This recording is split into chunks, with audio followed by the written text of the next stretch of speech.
அல்லேலூயா. இந்த அருமையான நேரத்திலும் கூட ஜாய் குட் நியூஸ் டிவி நிகழ்ச்சி மூலமாய் உங்களை சந்திக்க கர்த்தர் தந்த மேலான கிருபைக்காக தேவனுக்கு நன்றி செலுத்துகிறேன்.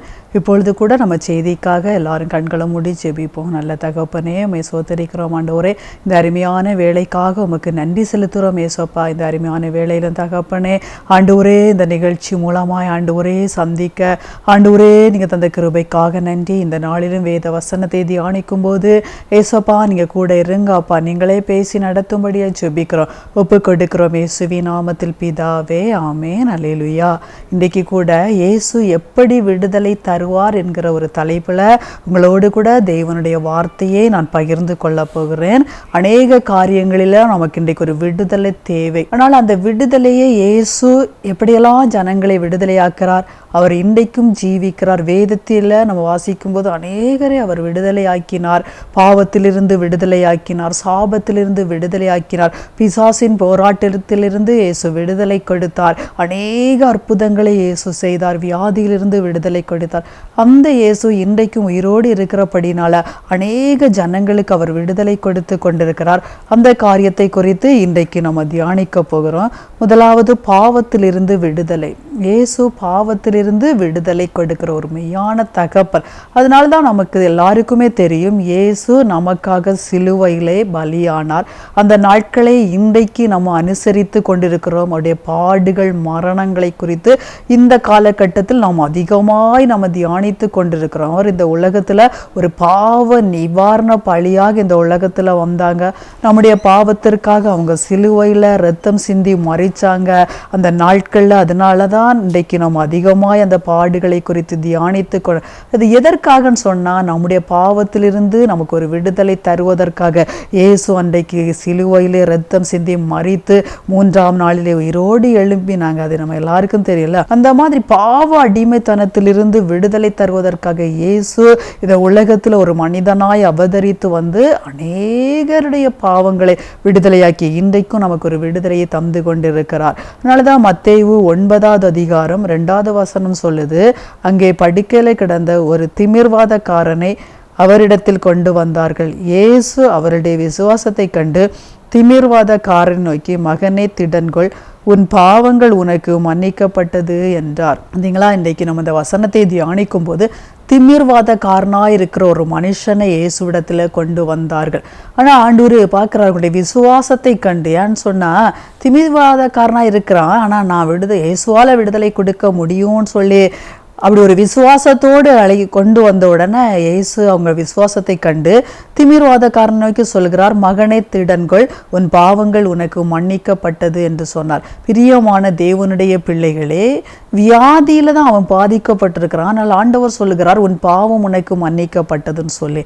அப்போ பாருங்க, இன்றைக்கு வியாதிகள் வருவதற்கு சில காரணங்கள் இருக்கிறது. பாருங்க, இவனுக்கு அந்த வியாதி வந்ததற்கு காரணம் இந்த திமிர்வாதக்காரனுக்கு பாவம் செய்து அதனால வந்த ஒரு வியாதி இவனை வியாதியினால இவன் பாதிக்கப்பட்டிருக்கிறான். இன்றைக்கு அருமையான தேவனுடைய பிள்ளைகளே, அநேக விதமான காரியங்களினால நம்ம பாதிக்கப்பட்டு இருக்கலாம். இன்றைக்கு ஒருவேளை பாவம் செய்து இன்றைக்கு பாதிக்கப்பட்டு நீங்க இருந்தா இயேசு அவனை திடன்கொள், பயப்பட திடன்கொள்னு சொன்னார். இன்றைக்கு நம்ம பார்த்து ஆண்டவர் சொல்லுகிறார், பயப்படாது. ஏன்னா இந்த பாவத்திலிருந்து மன்னிப்பு கொடுக்கிற இயேசு தான், அவர் தான். அதற்காக தான் ரத்தம் சிந்தி மறித்து உயிரோடு எழும்பி இருக்கிறார்.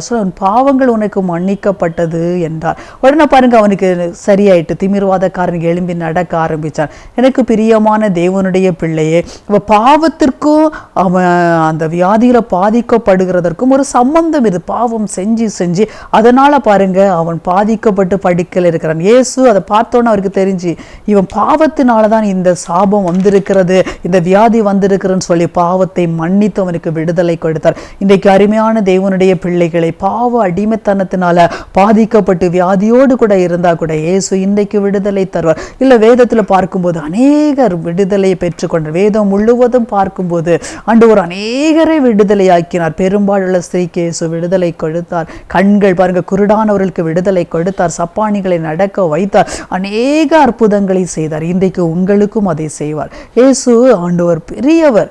அவர் உங்களுக்கு விடுதலை தர இன்றைக்கு வந்திருக்கிறபடினாலே எந்த பாவமாக இருந்தாலும் எந்த சாபமாக இருந்தாலும் இயேசு விடுதலை தருவார். நாம் நினைக்கலாம், ஒருவேளை இயேசு பாவத்திலிருந்து மாத்திரம்தான் பாவத்தினால வந்த ஒரு வியாதியாக இருக்கலாம், அதிலிருந்து மாத்திரம்தான் இயேசு விடுதலை தர முடியுமா அப்படின்னு சொல்லி நம்ம அப்போஸ்தலர் 9வது அதிகாரம் 4-5 வசனத்தை பார்க்கும்போது, அவன் தரையிலே விழுந்தான். அப்பொழுது, சவுளே சவுளே, நீ என்னை ஏன் துன்பப்படுத்துகிறாய் என்று தன்னுடனே சொல்லுகிற ஒரு சத்தத்தை கேட்டான்.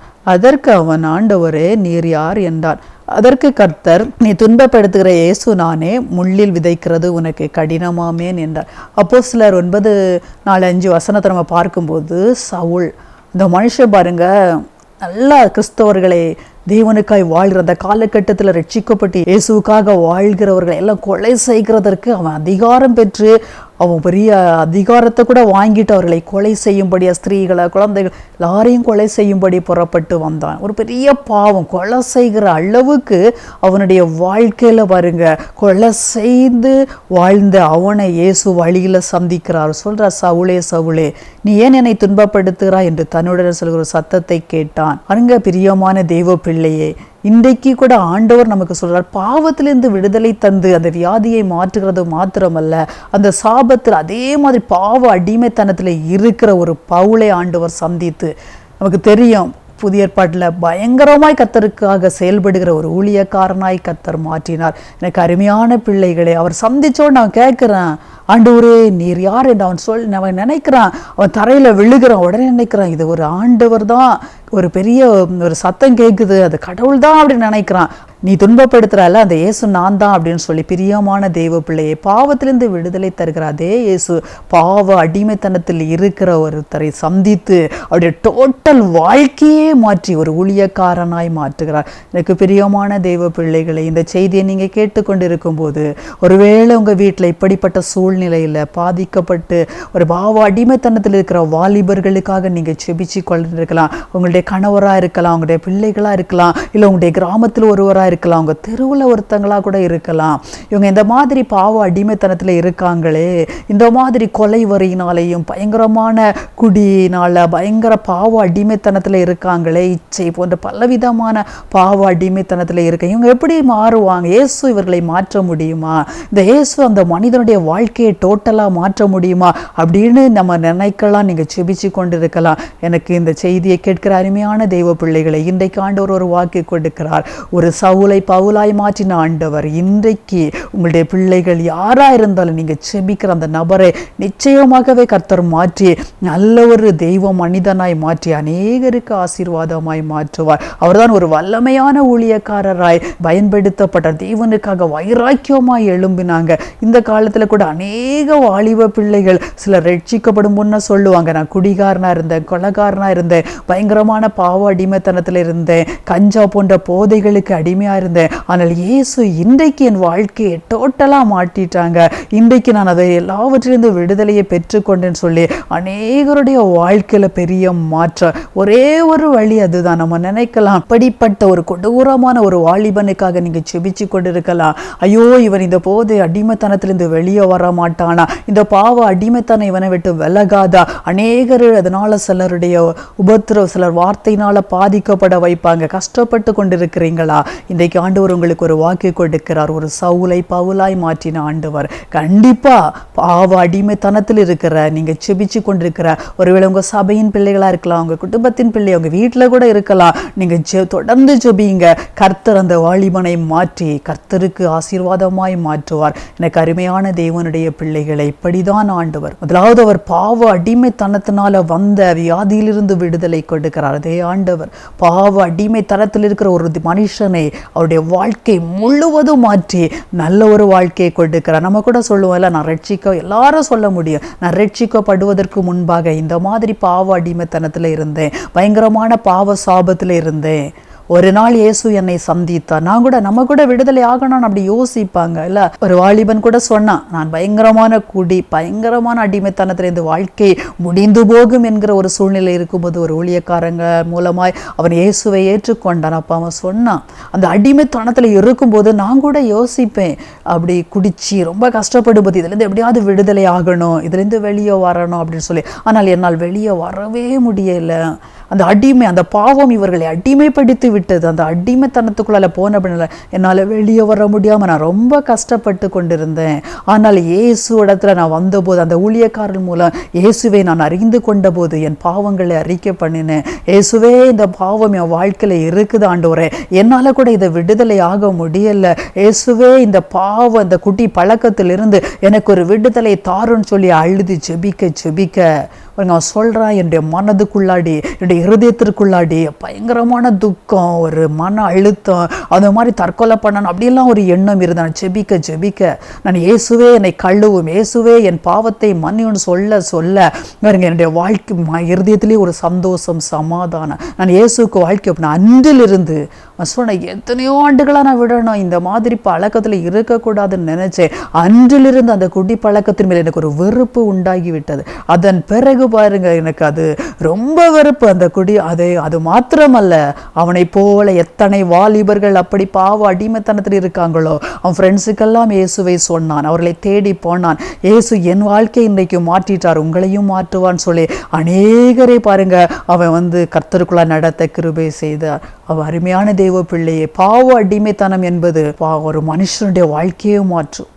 சொன்னபடி நம்ம ரட்சிக்கப்படுவதற்கு முன்பாக ஒரு வாழ்க்கை, ரட்சிக்கப்பட்ட பிறகு துணிகரமான பாவங்களிலிருந்து ஒரு விடுதலையை கர்த்தர் கொடுப்பார். பயங்கரமான குடிப்பழக்கம், விபச்சாரம், அது மாதிரி பாவ காரியங்களில் இருந்து ஆண்டவர், கொலை வெறி, அந்த மாதிரி காரியத்திலிருந்து விடுதலை கொடுப்பார். நம்ம ரட்சிக்கப்பட்ட பிறகு சின்ன சின்ன பாவங்கள் இருக்கும், கோபங்கள், வைராகி சில வேளையில் வரும். ஆனால் நம்ம இயேசுவின் ரத்தத்தால் கழுவப்பட்டு மன்னிப்பு கேட்டு ஒப்புரவாகும். ஆனால் பெரிதான கொடூர பாவங்களில் இருந்து, கொடுமையான சாபத்திலிருந்து இயேசு விடுதலை தருவார். இயேசுவாய் தெய்வம் இந்த உலகத்துல வந்தபோது சரித்திரத்தையே ரெண்டாக பிரித்தார். கிமு கிபு அப்படின்னு சொல்லி இயேசு பிறப்பதற்கு முன் சரித்திரம் சொல்லுது. இந்த மாதிரி இயேசு பிறப்பதற்கு முன்பு இந்த காரியம்லாம் நடந்தது. கிபி இயேசு பிறந்ததற்கு பிறகு இந்த காரியங்கள் எல்லாம் நடந்துன்னு சொல்லி சரித்திரத்தையே ரெண்டாக பிரித்து, அதே இயேசு ஒரு மனுஷனுடைய வாழ்க்கையில நம்ம கூட எல்லாரும் சொல்ல முடியும், இயேசு என்னுடைய வாழ்க்கையில வருவதற்கு முன்பாக இந்த பாவ காரியங்கள், சாபங்கள் என் வாழ்க்கையில என் நிமித்தம் நிறைய பேர் பாவத்தில் விழுவதற்கு நான் காரணமா இருந்தேன். ஆனா அதே மனிதன் இயேசுவிடத்தில் ரட்சிக்கப்பட்டு ஆண்டுடைய பிள்ளையாய் மாறினபோது அநேகருக்கு வாழ்வு கொடுக்கிற ஒரு பாத்திரமாய் கர்த்தர் மாற்றி இருக்கிறார். எனக்கு பிரியமான தேவனுடைய பிள்ளைகளை கர்த்தர் அப்படி செய்வார். ஆண்டவர் உங்களை விடுதலையாக்குவார். நீங்க யாருக்காக செபிச்சு கொண்டு, ஐயோ இந்த வாலிபன் இப்படி பாவ அடிமைத்தனத்தில் இருக்கிறேன், என் கண்ணாவர் பல ஆண்டுகளாய் குடிச்சு கொண்டிருக்காங்க, நான் எவ்வளவோ இயேசுவே சொல்லியும் கேட்கல அப்படி நினைக்கிறீங்களா? இன்றைக்கு ஆண்டவர் வாக்கு கொடுக்கிறார். நிச்சயமாகவே உங்களுக்கு ஜெபம் கேட்கப்பட்டிருக்கிறது. அன்றைக்கு கல்கதா மேட்டிலே ரத்தம் சிந்தி மரித்த இயேசுடைய ரத்தத்தினால கழுவப்பட்டு உங்க மத்தியிலே சாட்சியாய் கர்த்தர் மாற்றி அநேகரை விடுதலையாக்க கர்த்தர் பயன்படுத்த போறாங்க. ரெண்டாவது நம்ம பார்க்கும்போது பிசாசு கட்டிலிருந்து விடுதலை, பாவத்திலிருந்து விடுதலை தருகிற அதே இயேசு பிசாசின் போராட்டத்திலிருந்தும் விடுதலை தருவார். அநேகர் பாருங்க பிசாசு கட்டுனால, பிசாசுனால பாதிக்கப்பட்டு ரொம்ப கஷ்டப்பட்டு கொண்டிருப்பாங்கல்ல. இயேசு அந்த காரியத்திற்கு இயேசு மாத்திரம்தான், இயேசுடைய நாமம் மாத்திரம்தான், இயேசுடைய ரத்தம் மாத்திரம்தான் அதிலிருந்து விடுதலையை தர முடியும். மத்தேயு 8வது அதிகாரம் 16வது வசனம், அஸ்தமான போது பிசாசு பிடித்த அநேகரை அவரிடத்தில் கொண்டு வந்தார்கள். அவர் அந்த ஆவிகளை தமது வார்த்தையினாலே துரத்தி பிணியாளிகள் எல்லாரையும் சொஸ்தமாக்கினார். அல்லேலூயா. பாருங்க, அந்த பிசாசு பிடித்தவர்களை இயேசுவிடத்துல கொண்டு வரும்போது அவர் தம் வார்த்தையினாலே துரத்தி பிணியாளிகளை சொஸ்தமாக்கினார். தம்முடைய வார்த்தையை சொல்லி அவர் துரத்தி விடுகிறார். பிரியமான தெய்வ பிள்ளையே, பிசாசு போராட்டம் என்பது ஒரு கொடூரமான காரியம். அதனால பாதிக்கப்பட்டு அநேகர் தன்னுடைய வாழ்க்கையில நிம்மதியா தூங்க முடியாது, சாப்பிட முடியாது, பயங்கரமான ஒரு காரியத்தில் அகப்பட்டு கொள்கிறார்கள். இன்றைக்கு அவருங்க வேதத்தில் இயேசு அதை செய்தார். அவரிடத்தில் அப்படி கொண்டு வந்த மனிதர்கள் எல்லாம் அவர் விடுதலையாக்கினார். இன்றைக்கும் இயேசு அப்படிப்பட்ட காரியத்தை செய்து கொண்டிருக்கிறார். நான் கூட ஒரு சாட்சியை கேட்டேன். ஒரு இயேசுவை அறியாத குடும்பத்தில் இருந்தான். பலவிதமான பிசாசு போராட்டத்தினாலே பாதிக்கப்பட்டு ரொம்ப கஷ்டப்பட்டு கொண்டிருப்பான். அவனால் சாப்பிட முடியாது, தூங்க முடியாது, ஸ்கூல்ல கூட ஒழுங்கா போய் தன் கல்வியை தொடர முடியாத கஷ்டப்பட்டு கொண்டிருந்தான். அப்போ பாருங்க, திடீர்னு சொல்லி அவங்க இயேசுவை பற்றி போதிக்கிற ஒரு இடத்துல போய் சேர்ந்து அவங்களுக்கு அறிவிக்கப்பட்டது, இயேசுவிடத்தில் போனால் அவனுக்கு விடுதலை கிடைக்கும் அப்படின்னு சொல்லி அவங்க எவ்வளோ ட்ரீட்மெண்ட் பண்ணாங்க. அதில் கூட சரியான ஒரு விடுதலையை பெற்றுக்கொள்ள முடியலை. அந்த இடத்துல அவங்க போகும்போது இயேசுவை குறித்து சொல்லி கொடுத்தாங்க. நீங்கள் இயேசுவே எனக்கு விடுதலை தாரும் அப்படின்னு சொல்லி நீங்கள் ஜெபம் பண்ணுங்க, இயேசுடைய நாமத்தை சொல்லுங்க, இயேசுவின் ரத்தத்தை சொல்லுங்க அப்படின்னு சொல்லி பாருங்க. அந்த தம்பியும் அவனை நல்லா ஜெபிச்சாங்க, குடும்பமாய் அர்ப்பணித்து ஜெபிச்சாங்க. கர்த்தருடைய பெரிதான கிருபையினால அவன் நல்ல விடுதலை பெற்றுக்கொண்டான். அவன் நல்ல ஸ்கூலில் படிக்காண்டவர் உதவி செய்தார், ஆசீர்வதித்தார். அந்த கிராமத்தின் மக்களுக்கு ஒரு பெரிய ஆச்சரியம். ஆனால் அந்த மாதிரி அவன் கஷ்டப்படுகிறது அவனுடைய கிராமத்திற்கு தெரியும், அவன் படிக்கிற ஸ்கூலுக்கு தெரியும். ரொம்ப கஷ்டப்பட்டு கொண்டிருந்த அவங்களுடைய வாழ்க்கையில் இயேசு அற்புதம் செய்து அந்த கட்டிலிருந்து ஒரு விடுதலையை கொடுத்தார். இன்றைக்கும் அவர் ஜீவித்து கொண்டிருக்கிறார். எனக்கு அருமையான தெய்வ பிள்ளையே, நீங்கள் ஒருவேளை அப்படிப்பட்ட நிலைமையில கூட பாதிக்கப்பட்டு இருக்கலாம். இயேசு இன்றைக்கு ஒரு வாக்கு கொடுக்கிறார். நீங்கள் சொல்லணும், இயேசுவே இப்படி நாமத்தினால் எங்களுக்கு விடுதலை தாரும். இயேசுவின் நாமத்தில் ஜெபிக்கும் போது இயேசுவின் ரத்தத்தினை என் மேலே தெளிக்கிறேன், இந்த மகன் மேலே தெளிக்கிறேன் அப்படின்னு சொல்லி நீங்கள் ஜெபிச்சால் இயேசு விடுதலை தந்து ஆண்டவர் ஒரு பெரிய காரியத்தை செய்வார். எனக்கு பிரியமான தெய்வ பிள்ளையே, இந்த மாதிரி கட்டுகளோடு இருந்த உங்களுடைய வாழ்க்கையில் இயேசு இன்றைக்கு ஒரு அற்புதத்தை செய்யும்படியா நீங்கள் வேற யாரையும் பார்க்காண்ட இயேசுவை தான் கூப்பிடணும். நீங்கள் இந்த நிகழ்ச்சியில் கூட எங்கிருந்தாவது இந்த செய்தியை கேட்டுக்கொண்டிருந்தா கூட, இல்லை உங்கள் வீட்டில் ஒருத்தர் அப்படி பாதிக்கப்பட்டிருந்தா, நீங்கள் ரட்சிக்கப்பட்டிருப்பீங்கன்னு சொன்னால் அவங்களுக்காக வசனத்தை பாருங்க, வார்த்தையினாலே நீங்கள் பாருங்க அதிகமாக இந்த வார்த்தையை சொல்லி ஜெபம் பண்ணுங்க. வேத வசனத்தில் இருக்கிற வார்த்தைகள், சங்கீதம் 91 இதெல்லாம் நீங்கள் வாசித்து ஜெபிக்கும் போது ஆண்டவர் பெரிய விடுதலையை தருவார். ஆண்டவர் அந்த ஆவிகளை துரத்தி உங்களுக்கு விடுதலை தருகிற இயேசு உங்களோடு இருக்கிறபடி நல்ல பயப்படாதிருங்க, கலங்காதிருங்க. இன்றைக்கு ஆண்டவர் வாக்கு கொடுக்கிறார். எனக்கு அருமையான தெய்வ பிள்ளையே, அந்த மாதிரி கட்டுகள் இருக்கிற உங்களுக்கு விடுதலை தர போகிற வேதத்தில் அநேக சம்பவங்கள் உண்டு. லேகியோன் என்கிற ஒரு பிசாசு பிடித்து எவ்வளோ கஷ்டப்பட்டு கொண்டான், தன்னையே தாக்கி கல்லறையில் தாங்கி கொண்டிருந்தான். ஆண்டவர் வந்து அந்த ஆவிகளை துரத்தி அவனுக்கு விடுதலை கொடுத்த போது அவன் பாருங்கள் நல்லா சுஸ்தமான ஜனங்களெல்லாம் அதை குறித்து ஆச்சரியப்பட்டார்கள். அப்படி அநேக காரியங்கள் வேதத்தில் நம்ம வாசிக்க முடிகிறது. எனக்கு அருமையான தெய்வ பிள்ளையே, இன்றைக்கு இந்த செய்தியை கேட்டுக்கொண்டிருக்கிறீங்களா? நாங்கள் பிசாசுனால் பாதிக்கப்படுறோங்க அப்படின்னு சொல்லி இருக்கிறீங்களா? இன்றைக்கு உங்கள் வாழ்க்கையை இயேசுக்கு ஒப்பு கொடுங்க. ஆண்டவர் இந்த காரியத்தை எந்த நிலைமையில் இந்த மாதிரி காரியத்தினால் நாங்கள் பாதிக்கப்பட்டுட்டோங்க, இந்த மாதிரி காரியத்தினால் நாங்கள் பயப்பட்டுட்டோம், பயந்து போய் இருக்கிற சாத்தானுடைய பிரச்சனையினால் எங்களால் நிம்மதியாக வாழவே முடியல நினைக்கிறீங்களா? குடும்பமாக ஜெபம் பண்ணுங்க, வேத வசனத்தை வாசித்து ஜெபம் பண்ணுங்க. ஆண்டவர் உங்களுக்கு விடுதலையை கொடுத்து பெரிய காரியங்களை செய்வார். மூன்றாவது நம்ம பார்க்கும்போது வியாதியிலிருந்து விடுதலை. கர்த்தர் வியாதியிலிருந்து விடுதலை தருவார். பாவத்திலிருந்து விடுதலை தருகிற இயேசு, பிசாசு கட்டிலிருந்து விடுதலை தருகிற இயேசு வியாதியிலிருந்து விடுதலை தருவார். மத்தேயு 14வது அதிகாரம் 14வது வசனம். இயேசு வந்து திரளான ஜனங்களை கண்டு அவர்கள் மேல் மனதுருகி அவர்களில் வியாதியாக இருக்கிறவர்களை சொஸ்தமாக்கினார். அல்லேலூயா. ஆண்டவர் பாருங்க, இயேசு வந்து திரளான ஜனங்களை கண்டு அவர்கள் மேல் மனதுருகி அவர்கள் வியாதியாக இருந்தவர்களை சொஸ்தமாக்கினார். இயேசு வந்து திரளான ஜனங்களில் கொண்டு வரும்போது பாருங்கள் வியாதியாக இருக்காங்க. ஏசப்பாவுக்கு ஒன்று ஒரு மனதுருக்கம் வருது. இயேசு எப்படி ஜனங்களை தொடுகிறார், இயேசு எப்படி விடுதலை கொடுக்கிறார் வியாதியில்னு சொன்னால், அந்த ஜனத்தை பார்க்கும்போது அவருக்குள்ளால் ஒரு மனதுருக்கம். ஐயோ எவ்வளோ கஷ்டப்படுவாங்க இல்லை, இந்த வியாதி நடக்க முடியாட்ட எவ்வளோ பெரிய கஷ்டம். அதை பார்த்த உடனே அவங்களுக்குள்ளால ஒரு பெரிய கண்ணீர். ஐயோ எவ்வளோ கஷ்டப்படுவாங்க இல்லை, குருடராக இருக்கிறாங்க, கண்ணு தெரியாது, எவ்வளோ கஷ்டப்படுவாங்க, இவ்வளோ பெரிய பிரச்சனை. அந்த மாதிரி ஒவ்வொரு வியாதிஸ்தர்களை கண்டபோது அவருக்கு ஒரு மனதுருக்கம். அந்த மனதுருக்கம் வந்து அந்த வியாதிஸ்தலர்களை சொஸ்தமாக்கின. எனக்கு அருமையான தெய்வ பிள்ளைகளே, இன்றைக்கு ஆண்டவர் உங்களுக்கு ஒரு வாக்கு கொடுக்கிறார். மனதுருகி உங்களை பார்க்கிறது கர்த்தர் மாத்திரமே. நீங்கள் வியாதியோடு கூட இருக்கும்போது அநேகர் உங்களுக்கு உபத்திரவம் படுத்தலாம், தப்பாக பேசலாம், ஆனால் ஆண்டவர் அப்படி செய்ய மாட்டார். ஏசப்பா அவங்க மேலே மனதுருகி உங்களுக்கு விடுதலை தரப்போகிறார். ஆண்டவர் அந்த அற்புதத்தை செய்ய இன்றைக்கு உங்கள் மத்தியில் வந்திருக்காங்க. அன்றைக்கு ஆண்டவர் வியாதியோடு இருக்கிற உங்களுக்கு இன்றைக்கு விடுதலையை தரப்போகிறாங்க. மத்தேயு 8:3வது வசனம். இயேசு தமது கையை நீட்டி அவனை தொட்டு எனக்கு சித்தமுண்டு சுத்தமாகி என்றார். உடனே குஷ்டரோகம் நீங்கி அவன் சுத்தமானான். எனக்கு அருமையான தேவனுடைய பிள்ளையே, குஷ்டரோகம் என்கிற ஒரு வியாதின்னு சொன்னாலே அது ஒரு அருவருக்கிற வியாதி. அந்த காலகட்டத்தில எல்லாம் குஷ்டரோகின்னு சொன்னால் கூட சமுதாயத்திலேருந்தே அவங்கள வந்து துரத்தி வெளியே ஒதுக்குப்புறமாக வச்சிருப்பாங்க. அப்படிப்பட்ட ஒரு இடத்துல குஷ்டரோக அந்த சூழ்நிலையில் பாருங்கள், இயேசு அவனை தொட்டு எனக்கு சுத்தமுண்டு சுத்தமாகுன்னு சொல்லி அவனுக்கு விடுதலை கொடுத்தார். எனக்கு அருமையான தேவனுடைய பிள்ளையே, அவர் பாருங்க அந்த குஷ்டரோகியை தொட்டு சுகப்படுத்தினார். இயேசு இன்றைக்கு நீ எந்த வியாதியில் பாதிக்கப்பட்டிருந்தாலும் இன்றைக்கு இயேசு உங்களுக்கு விடுதலை தருவார். ஆண்டவர் உங்களுக்கு ஒரு வாக்கு கொடுக்கிறார், உன் வியாதியை நான் மாற்றுவேன் அப்படின்னு சொல்லி. எந்த வியாதியாக இருந்தாலும் இயேசு மாற்றி உங்களுக்கு ஒரு விடுதலையை தருவார். எனக்கு அருமையான தேவனுடைய பிள்ளையே, ஆயுசு நாட்கள் முடிஞ்சு போச்சு போல, இந்த வியாதி வந்துட்டு இனி என்னால் வாழ முடியாது போல, இந்த வியாதியினால் என்னால் விரும்பினது சாப்பிட முடியலை, தூங்க முடியலை, இந்த வியாதியினால் என் குடும்பத்திற்கு நான் பாரமாக இருக்கிறேன், என் பிள்ளைகளுக்கு பாரமாக இருக்கிறேன்,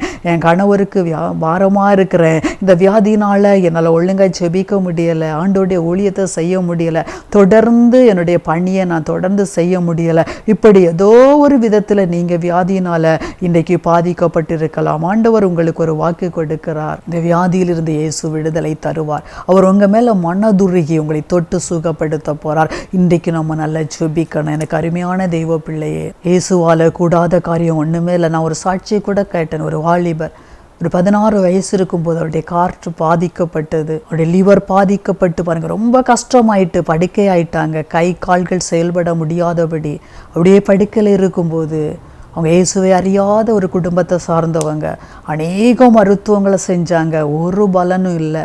அவங்களுடைய கிராமத்தில் அவங்க அந்த மாதிரி படிக்கலை வச்சு டாக்டர்ஸ் எல்லாம் சொல்லிட்டாங்க, இனி இவங்களை காப்பாற்ற முடியாது, இனி ஒன்றும் செய்ய முடியாது அப்படின்னு சொல்லி கைவிடப்பட்ட நிலைமையில் அவங்க வீட்டில் வச்சு கொண்டு இருக்கும்போது ஒரு கிறிஸ்தவர் ரட்சிக்கப்பட்ட ஒரு கிறிஸ்தவங்க அவங்க வீட்டுக்கு போகும்போது அவங்க அம்மா சொன்னாங்களே, என் மகனுக்காக அவங்க இயேசுவிடத்தில் ஜெபிப்பீங்களா அப்படின்னு சொல்லி.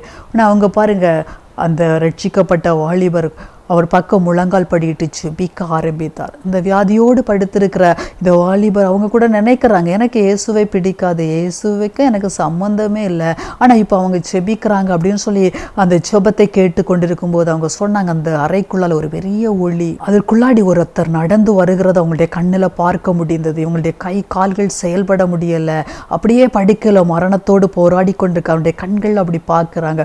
பாருங்க, அந்த மனுஷன் கிட்ட வந்து அவரை தொட்டு உடனே இவர்களுடைய கை கால்கள் செயல்பட ஆரம்பிச்சிட்டு, அந்த பல்கான கை செயல்பட ஆரம்பிச்சு இவங்க ஜெபிச்சு கொண்டே இருந்தாங்க. அந்த அவங்க அந்த ரட்சிக்கப்பட்ட வாலிபன் ஜெபிச்சுட்டே இருக்காங்க. அவங்க ஜெபம் முடிவதற்கு முன்பாக இவங்க படிக்க விட்டு எழும்புனாங்க. அது மாத்திரம் இல்லை, நடக்க ஆரம்பிச்சிட்டாங்க. அவர் கண்களை திறந்து பார்க்கும்போது எவ்வளோ பெரிய அற்புதம் அப்படின்னு சொல்லி அந்த அவரை தான் கர்த்தர் ரட்சித்து அபிஷேகம் பண்ணி இன்றைக்கு ஒரு பெரிய ஊழியக்காரனாய் கர்த்தர் பயன்படுத்தி வருகிறார். அவர்கள் தான் மோகன் சி லாசரஸ். அவங்களுடைய செய்தியை நான் கேட்டேன். எனக்கு அருமையான தேவனுடைய பிள்ளைகளை, இன்றைக்கு அவங்களுடைய அவங்க நடத்துகிற ஒவ்வொரு ஜெபங்கள் கூட்டங்களில் எல்லாம் அநேக ஆயிரக்கணக்கான மக்கள் இப்படி விடுதலை பெறுகிறதை நேரடியாய் கண்ணால் நம்ம பார்க்க முடிகிறது. பாருங்க, ஒரு மனிதர் அவங்க வியாதியில் பாதிக்கப்பட்டிருக்கும் போது இயேசு அவங்களுக்கு விடுதலை கொடுத்து அவருடைய ஆயுசு நாட்களை பெருக பண்ணினது மாத்திரமல்ல, இன்றைக்கு அநேகரை அப்படிப்பட்ட வியாதியோடு இருக்கிற அநேகரை அவங்க விடுதலை ஆக்குறதை நம்ம காண முடிகிறது. பிரியமான தேவனுடைய பிள்ளையே, இன்றைக்கு கூட மரண படுக்கையில் இருக்கிறீங்களா, போராட்டத்தோடு இருக்கிறீங்களா, இல்லை உங்கள் வீட்டில் யாராவது ஒருத்தர் அப்படி பாதிக்கப்பட்டு இருக்கிறாங்களா, இன்றைக்கு நீங்கள் ஜெபிக்கும் போது இந்த ஜெப வேளையில் ஆண்டவர் அவர்களை தொட்டு விடுதலையாக்குறது மாத்திரமல்ல, அநேக ஆயுசு நாட்களை கர்த்தர் கொடுத்து அநேகருக்கு பிரோஜனமாய் மாற்றுவார். எனக்கு அருமையான தேவ பிள்ளையே, இந்த செய்தியை கேட்டுக்கொண்டிருக்கிற உங்களோடு இன்றைக்கு ஆண்டவர் பேசி இருக்கிறார். பயப்படாதிருங்கள். வியாதியை குறித்து ஒருவேளை டாக்டர்ஸ் உங்களை கைவிட்டிருக்கலாம், இனி ஒண்ணுமே செய்ய முடியாது என்று சொல்லியிருக்கலாம், எப்படி இவங்க படிக்கல இனி முடியாது, இவங்க ஆயுசு நாட்கள் முடிய போகுதுன்னு சொல்லி ட்ரீட்மெண்ட் கூட முடிச்சிருக்கலாம். ஆனால் ஆண்டவர் தொட்டு இன்றைக்கு அநேக ஆயுசு நாட்களை கொடுத்து வல்லமையாய் பயன்படுத்தி கொண்டிருக்கிறது போல கர்த்தர் உங்களையும் பயன்படுத்துவார், அதிசயங்களை செய்வார். அருமையான தேவனுடைய பிள்ளையே, கர்த்தரிடத்தில் நம்ம ஒப்பு கொடுப்போம். இன்றைக்கு இயேசு அற்புதங்களை செய்து உங்களை சாட்சியாய் நிறுத்துவார். இயேசு அப்படியெல்லாம் விடுதலை கொடுக்க முடியுமா, இயேசு அப்படியெல்லாம் செய்ய முடியுமா என்று நினைக்கிறீங்களா? இன்றைக்கு ஆண்டவர் நேரடியாய் பல சாட்சிகள் நம்ம கேட்டுக்கொண்டிருக்கிறோம். இயேசு வாழ்ந்த காலத்தில் செஞ்சார், இன்றைக்கும் மரித்து உயிரோடு எழும்பி நம்மோடு வாழ்ந்து கொண்டிருக்கிற இயேசு அந்த அற்புதத்தை செய்கிறார். ஒரு தடவை கூட நான் ஒரு சாட்சி கேட்டேன். இந்த மாதிரி ஒரு வியாதியிலிருந்து விடுதலையாகி, காற்று பிரச்சனை விடுதலை ஆயிட்டு கர்த்தர் ஒரு ஊழியக்காரனாய் வல்லமையாய் பயன்படுத்தி கொண்டிருக்கிறார். திடீர்னு சொல்லி பாருங்க, மறுபடியும் அது ஒரு நெஞ்சு வலி வருது. அப்போ அவங்க நல்ல ஊழியத்தில் ஓடிக்கொண்டே இருக்கிறாங்க. ஒருவேளை அந்த ஊழியத்தில் ஓடுகிறதுனால, நல்ல இரவு பகலாய் கண் விழிச்சு ஆண்டோடைய ஊழியத்தை செய்கிறதுனால ஒருவேளை அந்த மாதிரி இருக்கலாமோ அப்படின்னு சொல்லி சந்தேகப்பட்ட போது டாக்டர்ஸ் எல்லாம் சொன்னாங்க, உங்களுக்கு சின்ன வயசில் அப்படி நடந்தது இல்லையா, இயேசுதான் சுகப்படுத்திடுங்க, ஆனாலும் சின்ன வயசில் காற்று அப்படி பாதிக்கப்பட்டால் அது திருப்பியும் அந்த காற்று பாதிக்கப்பட வாய்ப்பு இருக்குது, ஒருவேளை மறுபடியும் உங்களுக்கு அந்த பிரச்சனை வந்திருக்கலாம் அப்படின்னு சொல்லி அந்த ஊழியக்காரர் நடுங்கி போனார். எனக்கு இயேசுதானே விடுதலை தந்தார், அவர் கண்டிப்பாக மறுபடியும் அந்த வியாதி வர வாய்ப்பே இல்லையே அப்படின்னு சொல்லி. ஆனாலும் தேவனுடைய சமூகத்தில் போய் ஜெபிச்சார். ஆண்டவரே, இந்த மாதிரி எனக்கு நீங்கள் சுகம் தந்துட்டீங்க, ஆனால் மறுபடியும் அந்த வியாதி வந்தது மாதிரி அதற்குரிய ஒரு வலிகள் பிரச்சனைகள் எனக்கு வருது, டாக்டர்ஸ் இப்படி சொல்கிறாங்க அப்படின்னு சொல்லி. ஆண்டவர் சொன்னார், நீ போ அவங்களோட போய் உன்னுடைய ஹார்ட்டெல்லாம் செக் பண்ணு அப்படின்னு சொன்னார். நீ போ அவங்க கூட போய் உனக்கு எல்லா செக்கப்பும் பண்ணிக்கொள் அப்படின்னு சொல்லி ஒரு ஜெபிச்சிட்டு போனார். பாருங்கள், அவருக்கு ஒரு பெரிய மருத்துவமனையில் போய் எல்லா விதமான டெஸ்ட்டும் எடுத்து பார்த்துட்டு டாக்டர் அவங்கள கூப்பிட்டுட்டு சொன்னாங்களாம், எனக்கு ரொம்ப ஆச்சரியமாக இருக்கிறது, ஏன்னு சொன்னால் உங்களுடைய இருதயம் ஒரு சின்ன பிள்ளையுடைய இருதயத்தை போல், ஒரு வாலிப ஸ்டேஜில் இருக்கிற ஒருத்தருடைய இருதயத்தை போல் உங்களுக்கு ஒரு 65 வயசெல்லாம் ஆயிட்டானா, இப்போ உங்களுடைய காற்றை நாங்கள் செக் பண்ணதில் ஒரு இளம் வாலிபனுடைய காற்று எவ்வளவு